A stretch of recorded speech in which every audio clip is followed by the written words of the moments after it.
everyone, it's Dianne at Minerva. I hope you're all having a super week. And today I'm going to share a make with you for some pyjama bottoms. So it's these ones right here. We're going to be making view A but without the drawstring cuff, so the straight bottoms.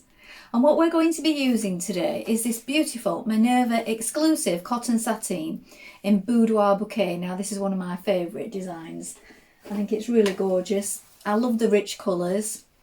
It's going to make a really super pair of pyjama bottoms. They're going to look really luxurious. Now wash and prepare that fabric before we begin. And when you've done that, we're going to check our sizing with the back of the packet. Do this with a tape measure for yourself or whomever you're making it for. And then when we've done that, we're going to go and cut our pattern pieces. So let's go and do that together now.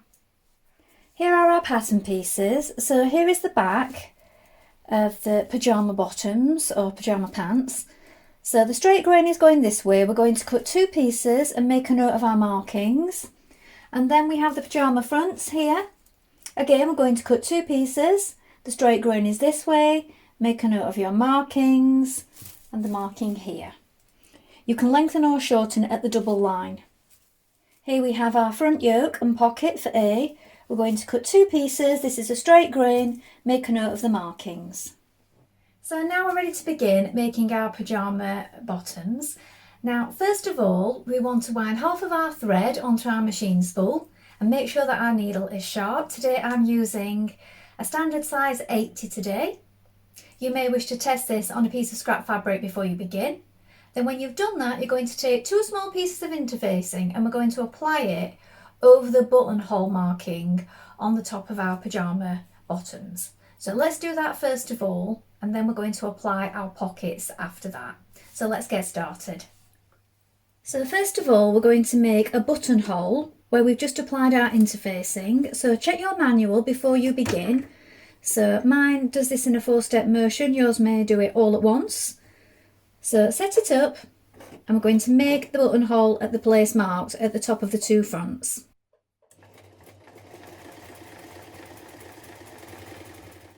Now with right sides facing, you're going to place your pocket and yoke piece on top of your front pyjama piece like this. We're going to line it up here with the slanting edge down this side. So we've got right sides facing, I've pinned that in position, and now we're going to stitch this seam with a 1.5 centimetre seam allowance, matching your notches here.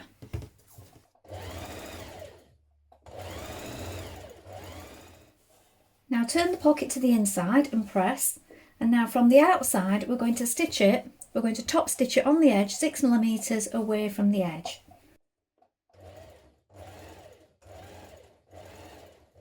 Now you're going to fold back your pocket and yoke on the line here. So if you've got a mark at the top and a mark at the bottom and a line going down, fold it back and you'll find that these notches also line up here at the bottom.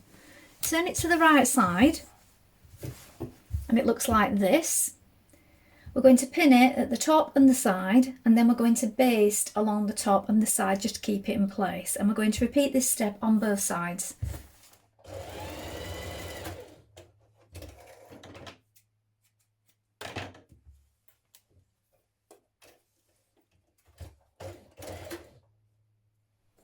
Now stitch along the bottom of your pockets on either side, and then we're going to edge finish it, so you can either zigzag stitch or overlock that once you've done this. Now we're going to pin our front leg to our back leg at the inner leg seam like this. So pin it in place, make sure that you match your notches. You may need to pull on it a little bit just here to make sure that this notch lines up. And we're going to stitch that in place with a 1.5 centimetre seam allowance.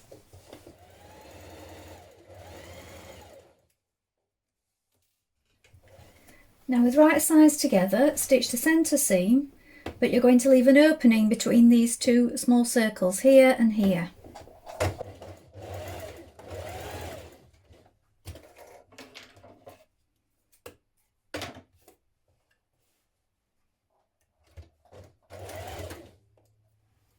Now you're going to pin your front leg to your back leg at the side seams and stitch in place. When you've done this, you can edge finish or overlock. Now, to stop your elastic getting stuck when you push it through your casing, you want to stitch down your seams like this. So just base them down and we can take this out after we've finished.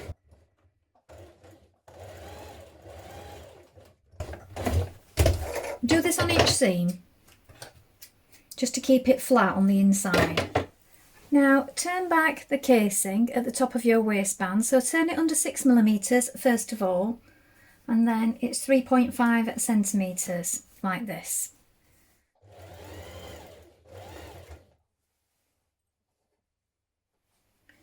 Now cut a length of elastic to fit your waist, plus 2.5cm, and now you're going to thread it through the opening. So you can use a bodkin or you can use a large safety pin to do this. Now join your two lengths of elastic, overlap them. You may want to do this with a zigzag stitch, and then you're going to close this hole on the inside where you inserted your elastic. You can do this with a few hand stitches.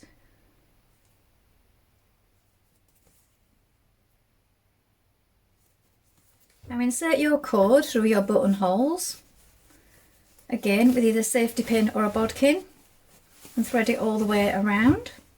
Now with your drawstring in place, try on your pyjama bottoms and decide on the finished length. So you can either overlock and do a single fold, or you can do a double fold at the bottom, like this.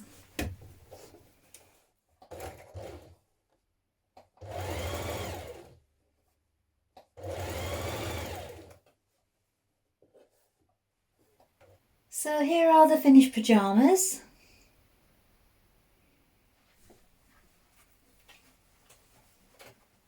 Pockets. Well, I hope you've enjoyed sewing along with me today. I think these are a really fun make, brilliant for the whole family, and there's different variations that you can make. You can add trim to the bottom, you can add the drawstring cuff at the bottom of the leg also, or maybe make the shorts. Please remember to include any photographs with your comments, as we always love to see what you've been making. Why not take a look at the Minerva Craft Club to get 10% off all your orders for a whole year? And don't forget to create a free account with us to join in with our wonderful worldwide sewing community. Well, that's all from me for today. I hope to be back soon with more sewing inspiration for you. And if you like what I'm wearing today, I will include the pattern for this blouse and the fabric in the description. Thank you for watching. Bye for now.